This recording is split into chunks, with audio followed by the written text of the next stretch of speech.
I've never really liked Koh Tao as a diving destination. It's 7 hours from Bangkok and then a ferry. The ferry schedules mean it isn't viable as a weekend getaway. And for a proper trip, it has never been a compelling choice. The diving around Koh Tao itself has been trampled to death under a million rental fins. The farther sites are still good for now. But from the island, the only way to reach them is on a small fishing boat with 50 other divers. The island itself, as Thai islands go, while not the worst, is still pretty low down on the rankings. Thailand's diving, with some exceptions, is quite mediocre, and Koh Tao is simply average even within this band. The dive sites local to the island are essentially dead. With the exception of Tanot Bay's large school of fusiliers, you're basically just looking at sparse coral and the occasional fish. They're good enough to teach the 50,000 new students Koh Tao gets each year, but they have no value for even a moderately experienced diver.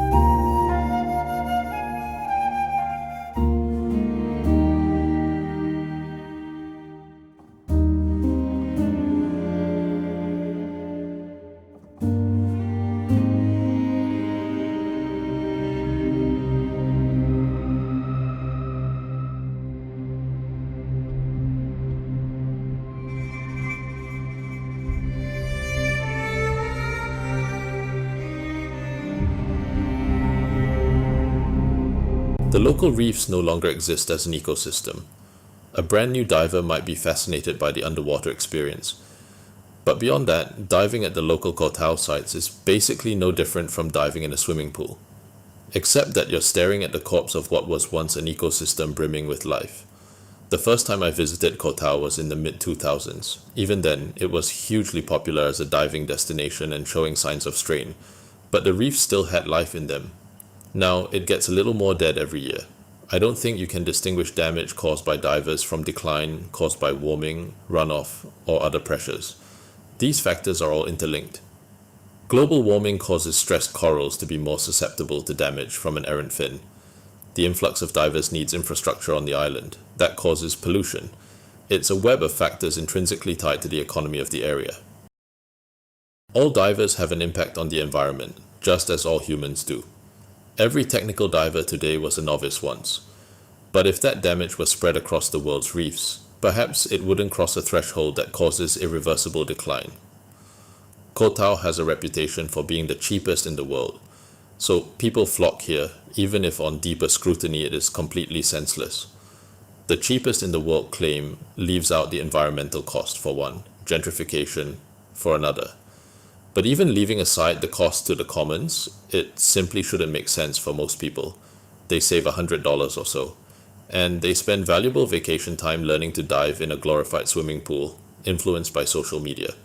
When the truth is that the best sites will not be where an open water student learns to dive. I just don't think most people are critically thinking through their vacation plans. It's probably the same with places like Bali. It's popular because it's popular, and because it appears cheap. The reason I rate Koh Tao as one of the worst Thai islands is because it lacks tranquility. Koh Tao is basically just dive shops and dive bars. A quieter version of the same dive shop island might appeal to me if the local diving were better. To be sure, the farther sites like Sail Rock, Southwest, and Trumphon Pinnacle are still good, but a liveaboard from the mainland is the way to go for those. It's the same problem with Koh Chang. The HTMS Chang is a great wreck dive, but the local sites are garbage. The sole counterpoint is the possibility of whale sharks when they are in season. But an open water student will never see a whale shark at Koh Tao, not at the sites they're training at. Whale sharks are also much less likely to stay around if there are 100 divers blowing bubbles in the water. It's the same problem in South Ari in the Maldives, except there the problem is 5 times worse. But beyond that, it's a less personal and intimate encounter. The difference is when you're alone or in a small group, you're drawn into the encounter itself. You're entering the animal's environment. With a large crowd around, the animal is entering yours. Then, there's gentrification. Koh Tao is an island of maybe 2,000 residents, with around 500,000 tourist arrivals a year. Outside pockets where local residents conduct their daily lives away from the prying crowds, there's no local public life. There's no meaningful distinction between residents being displaced and residents choosing privacy around tourists.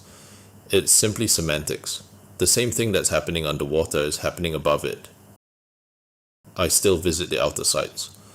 But I don't set foot on the island, nor do I support the local operators there.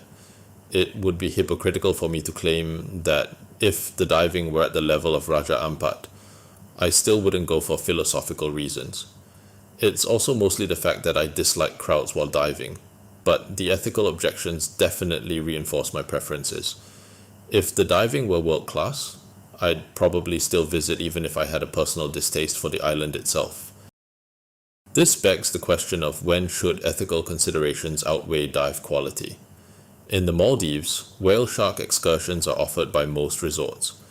You'll see 20 to 30 boats cruising around looking for whale sharks using sonar. Once one is spotted, hundreds of snorkelers jump into the water. They surround the animal and chase it until it moves away.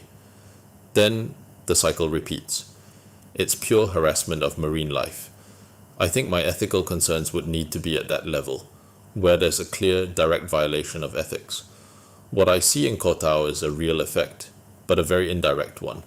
The action of diving in Koh Tao isn't the ethical concern. The externalities it produces are. Because the harm is less immediate, problems like these are easier to sweep under the rug. So, the local government needs to keep tourism below the reef's breaking point. But that's impractical. And it points to a common criticism of modern democracy. There's little incentive to manage long-term issues when political office lasts only a few years. I don't think it's a solvable problem. Sipadan in Malaysia and Maya Bay in PP are good examples. Even if you take the nuclear option of severely restricting visitors, the problem just spills into nearby areas. A more effective approach might be for some world body, UNESCO perhaps, to restrict all designated sites. But that's also problematic. It infringes on a country's sovereignty, and outsiders would be deciding what local people can and cannot do. It's an intractable problem. There's just no good solution. Not intervening means accepting reef loss. Intervening is the right choice, but the incentives don't align for it to happen.